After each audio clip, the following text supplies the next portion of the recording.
na pia walikuwa hawana vibali kutoka Pest Control Products Board.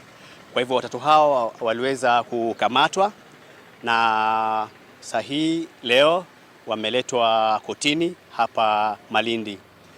Dawa hizi ambazo hazijasajiliwa, ubora wake haujulikani, usalama wake haujulikani, utendaji kazi wake haujulikani, na madhara yake pia kwa mazingira haijulikani. Wale ambao tumewaruhusu kuuza hizi dawa na wako na vibali kutoka idara ya Pest Control Products Board, wakisha kwamba wanauza tu dawa ambazo zimesajiliwa na dawa ambazo sio gushi.